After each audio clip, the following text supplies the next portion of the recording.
নমস্কার বন্ধুরা, তিয়াশা কিচেনে সবাইকে অনেক অনেক স্বাগত।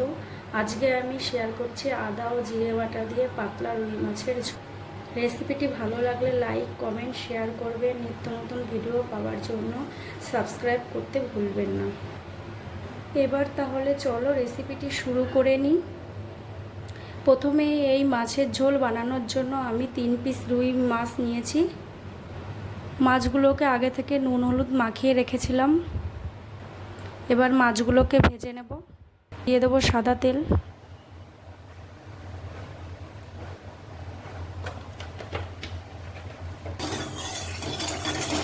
কড়াই গরম হয়ে গেছে, লো ফ্লেমে রেখে এবার মাছগুলোকে ভালো করে ভেজে নিতে হবে।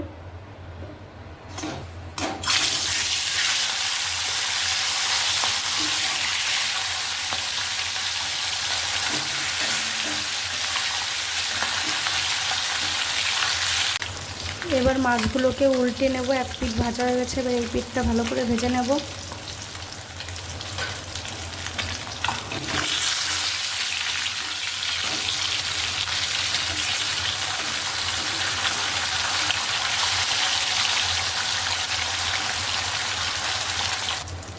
মাছগুলো ভাজা হয়ে গেছে, এবার তুলে নেব।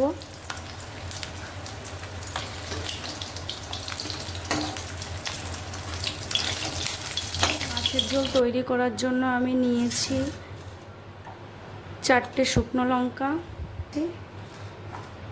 নিয়েছি পরিমাণ মতন আদা,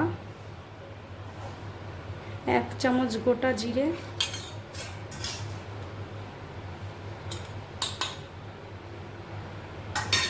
এই মশলাগুলো আমি ভালো করে বেটে নেব। মাছ ভাজার পরে যে তেলটা ছিল সেই তেলটার মধ্যে দিয়ে দেব গোটা জিরে, একটা তেজপাতা ছিঁড়ে নিয়েছি সেটা দিয়ে দেব, একটা শুকনো লঙ্কা দিয়ে দেব।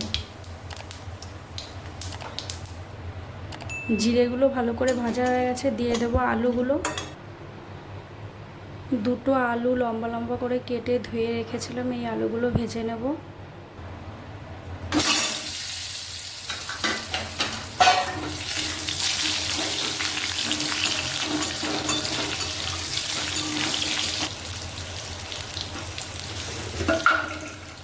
অল্প করে লবণ দিয়ে দেবো, অল্প হলুদ গুঁড়ো, ভালো করে নাড়াচাড়া দিয়ে ভালো করে ভেজে নেব। আলুগুলো একটু লাল লাল করে ভেজে নিতে হবে। সুন্দর ভাজা হয়ে গেছে, এবার মশলাগুলো দিয়ে দেব। এই যে মশলাগুলো আমি বেটে নিয়েছিলাম, এই মশলাগুলো দিয়ে দেব।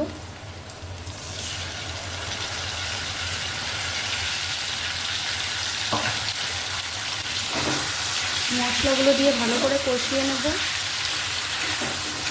দিয়ে দেবো 1 চামচের মতন হলুদ, দিয়ে দেবো 1/2 চামচের মতন লবণ। এবার ভালো করে মশলাগুলোকে কষিয়ে নেব।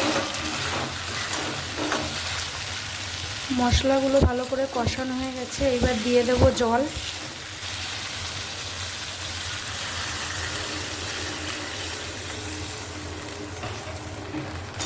ভালো করে মিশিয়ে নেব,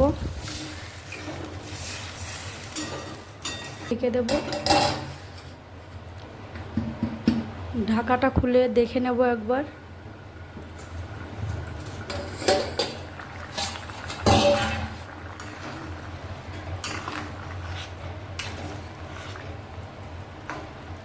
আলু ভালোভাবে সেদ্ধ হয়ে গেছে।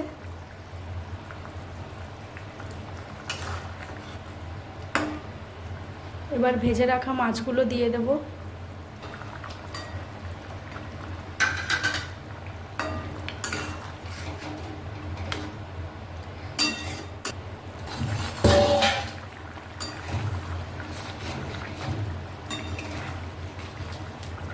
এবার আমি দিয়ে দেবো সানরাইজের শাহি গরম মশলা।